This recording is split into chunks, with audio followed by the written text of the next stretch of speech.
Hello, folks, and welcome back to the Today Show Detroit. I am Zach Damon here with the amazing Ann Bradley, the campaign development manager for Light the Night with the Leukemia and Lymphoma Society, or LLS for short.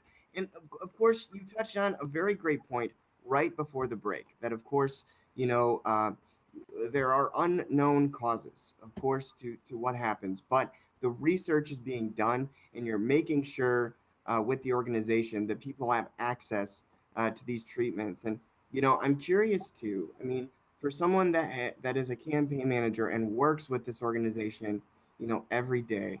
I mean, this seems like an organization where you get up and it just feels fulfilling because you're doing something bigger than yourself. I mean, has that been the case for you? It's definitely been the case. So, a lot of folks think that you have to have some sort of connection to a mission to work in a nonprofit and be fulfilled. But everybody has had a cancer experience, and working here, you're going to have a mission connection. I've met some incredible families, parents, children, people who have survived cancer, and those who have lost people to the disease. I've lost 5 members of my own family to various kinds of cancer. So if you don't have a mission connection coming in, odds are you're going to know some people who you really want to work on behalf of as you stay there. So it's wonderful to see families get treatment. It's wonderful to see the advances. And we really have seen some great stuff happen, especially in the last couple of years. Yeah, absolutely. I mean, again, I think the fact that you guys are continuing to fight this battle. I mean, what I really admire about LLS is the fact that you do face the beast, if you will. I think from my experience, cancer is one of the most vulnerable things to talk about because it's so scary. Let's face it, and it's so prevalent, unfortunately, in our society. So both of those, right? And yet, uh, you battle it head on and face it head on. And I just want to say that I commend you and I admire you and your staff very much for just the work that you're doing and continuing to fight that battle. And I'm curious too. I mean, now that you're doing so much with the Light the Night campaign, what are the goals going forward with the organization? Because you guys have already done so much and continue to. But what are the big goals?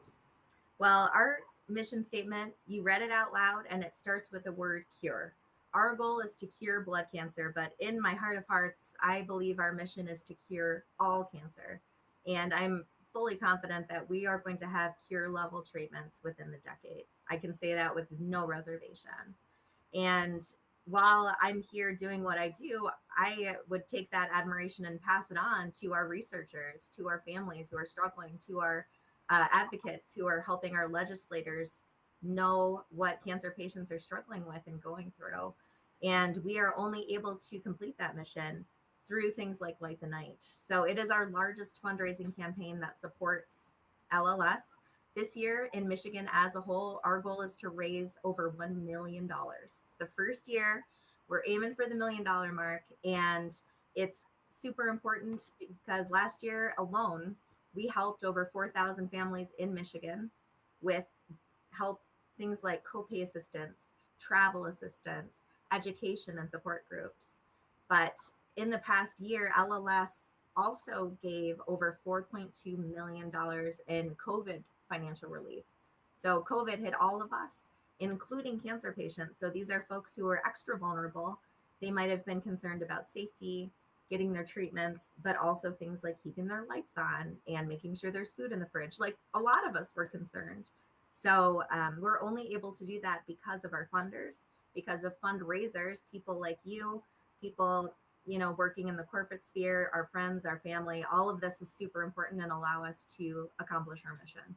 Oh yeah, well, and you bring up a great point because I was going to ask about that. I mean, with the immune, being compromised, with some of the ailments. I mean, uh, I just was wondering, how a lot of, your clients and patients handled that and how they were able to adapt because, for many immune compromised, it was a very scary time, and of course, unfortunately the pandemic is not over. So there's all kinds of things. I mean, how did you as an organization and LLS, how did you guys sort of pivot and adjust to that?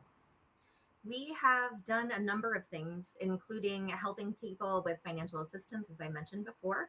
We have also been working very hard at getting information to our patients and families. So we have a patient person in our office who helped support people with good educational info, with support resources that were available. And LLS just completed a study looking at the vaccine and its effects on cancer patients. And it is safe for cancer patients. I'm going to get right out there in front of that. So we're very committed to helping our patients in all walks of life and during all times of the pandemic.